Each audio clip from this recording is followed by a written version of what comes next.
that he would be anything but a god. But the point is that we're seeing a problem-reaction-solution presidential game here. They brought Bush in, the people that control Bush, the neocons, and what they've done for 8 years is create massive problems, financial problems, overseas war problems, military problems, problems of every kind. And he was also arrogant and didn't care and lied and said, I don't read the newspaper. Exactly. A perfect psyop, what the Romans would do with a governor, give them an abusive governor, but then bring in a slicker governor who could engage in even more abuse, and the people would accept him as a savior. Exactly. You know, one of the interesting things between the mid-90s and about 2002, I did enormous amounts of research into mind control, individual and mass mind control.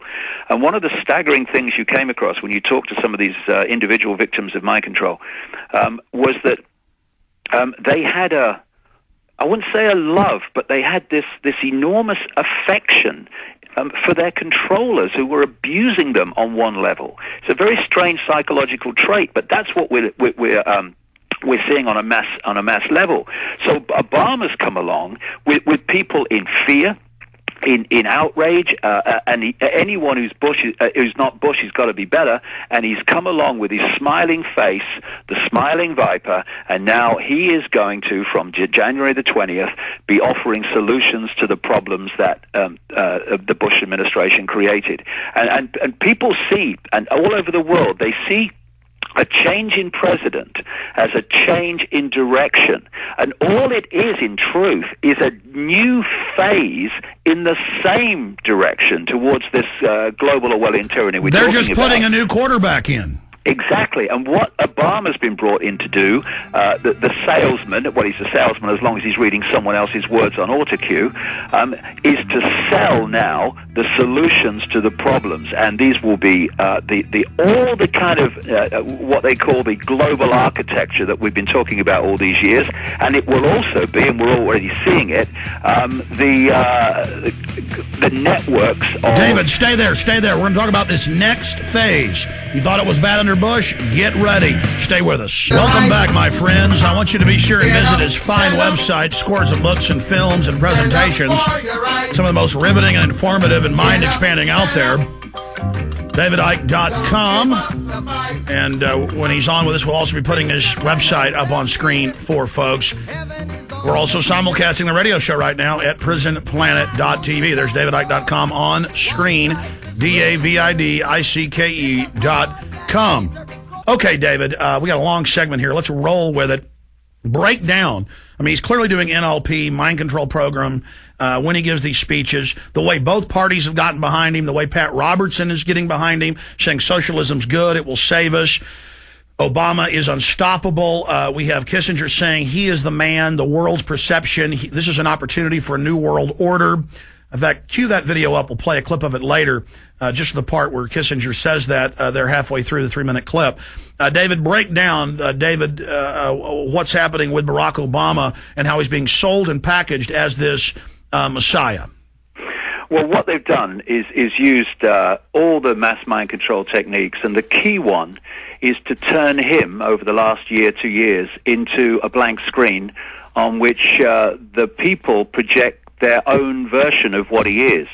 And they've done this by ensuring that he never goes into specifics up to the point where he was elected. Because once you go into specifics, when you're trying to be elected, you're already pushing some people away who don't like your specifics. So that's what you mean. No, I don't want that. So what he's done is just continually repeated the mantra of, I stand for change, I stand for hope, and I stand for something to believe in. Now, the change idea is very effective because of the way the system screws people. At any point in time, the vast numbers of people are not happy with their status quo, the way their life is. So anyone who comes along and starts saying, I will change things, is immediately open to that because, I don't like the way things are. Change. I mean, Clinton did this when he got elected for the first time. And so they created a blank screen with Obama on which the people projected their version of what those themes meant. And so he became all things to all men and all women, those that could see through him, that is. And that's got him elected. And what it's done, and I'm sure that there have been many other subliminal, even technological, I would say definitely technological effects that have been attacks on the human perception, so that they have actually started to see this guy in messianic terms. I mean, I've spoken to people, and I think, I'm going to click my fingers in a minute, mate, so you wake up when they're talking about this fellow. And I found that in Africa as well. So he's going to get this, compared with most presidents, a really big honeymoon period where he's going to be allowed to get away with a lot of things that other presidents like Bush wouldn't. Oh, let's see what Bush is doing. Look, I knew it. No, but Obama is going to be different for a while anyway. And I expect, because they have this agenda and they want to push it on as fast as possible, and they understand this honeymoon period, anything goes for Obama, following January the 20th, that we're going to see things kick off real quick. We're going to see a blitzkrieg of activity before the public wakes up. And going back, look at all his betrayals, though, to get the anti-war movement that swept the Democrats into Congress in 2006. Behind him, his handler, who brought him and Governor Blagojevich up, Rahm Emanuel, who's an IDF officer, not even really an American citizen or dual citizen, a foreign Mossad operative. He openly is the biggest pro-war person in the Democratic Party, but it's come out now. He told Obama, lie and say you're against it, and then now he's the chief of staff. So just incredible betrayal. The wiretapping against the Americans, flip-flop on that. Now he wants to confront Russia. I mean, Obama is doing 180 degrees from what he claimed he'd do, but now he's not saying anything. He's not weighing in on Gaza, on nothing. He's just sitting there and being our savior. Well, Obama's not just a blank screen in the way I've just described. He's also a blank mind in terms of his own intellect. He's just a front man. He's a salesman for the people behind him, not least Zbigniew Brzezinski. And it's interesting that if you read Brzezinski's books and then you hear Obama's policies, they kind of mirror each other. I got a quote here from a Brzezinski book before anyone had heard of Obama nationally.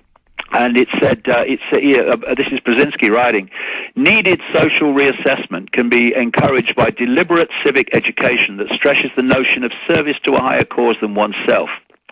As some have occasionally urged, a major step in that direction would be the adoption of an obligatory period of national service for every young adult, perhaps involving a variety of congressionally approved domestic or foreign good works.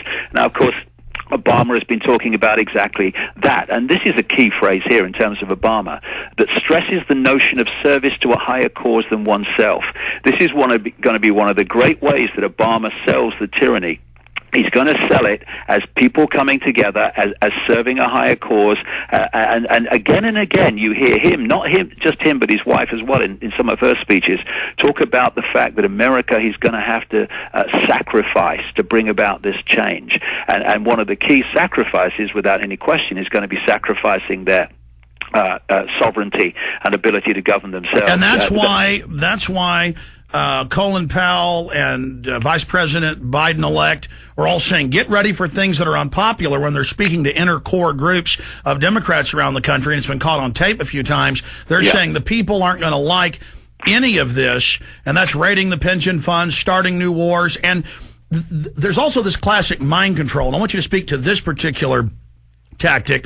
They'll announce, we want world government's good, New World Order's good, New World Order means world government. Then they'll say, but I didn't just say that, and you're insane if you're against world government, and if you believe in world government, it exists, and if you think it's good, it exists, but if you don't want world government, you're insane, it doesn't exist. And then we've seen, again, all these publications announcing world government in our face.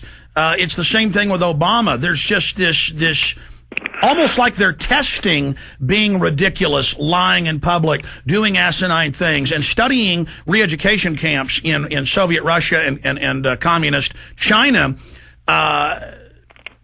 That's what they did. They made the interrogations crazy. They made people change what they were saying and believing every day. They would say, I'll quit torturing you when you say you agree with this. Okay, I agree. They'd still go ahead and torture you. Now you have to say you believe in that. And it goes back to O'Brien in 1984, where, of course, Eric Blair, George Orwell, was writing about it being a